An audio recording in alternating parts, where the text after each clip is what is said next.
Ce qui nous rassemble ce matin, c'est l'installation du président du conseil d'administration de l'Institut polytechnique de Saint-Louis. Dans les organes de gouvernance des écoles d'ingénieurs, il y a un conseil d'administration qui doit être dirigé par une personnalité extérieure, une personnalité qui a l'étoffe et la carrure de pouvoir porter les projets de l'Institut ou de l'école d'ingénieurs. Et c'est en ce sens que nous avons pensé à M. Khalifa Ababakar Sarr, directeur général de Sonaged SA. Les écoles d'ingénieurs doivent jouer un rôle crucial dans la formation des ressources humaines dans notre pays. Dans l'agenda de transformation qui est impulsé par le président de la République, les ingénieurs jouent un rôle, occupent une place très importante. Mais ces ingénieurs-là, ils sont formés dans les écoles d'ingénieurs.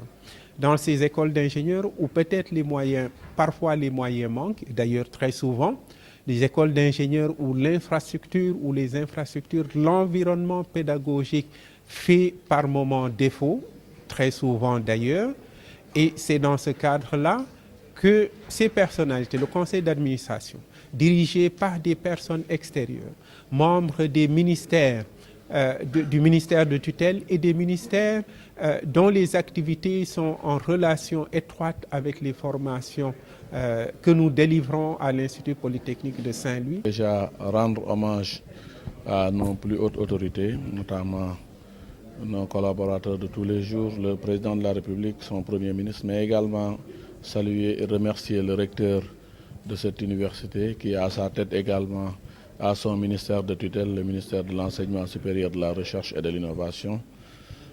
Aujourd'hui, le docteur El Hadj Abdourahmane Diouf, qui est ancien comme nous de cette université, nous réjouir de ce choix qui a été porté sur notre modeste personne pour conduire les destinées en orientation stratégique et opérationnelle de l'Institut supérieur polytechnique de Saint-Louis, qui, depuis sa création, nous a donné entière satisfaction et que nous avons suivi avec beaucoup d'intérêt.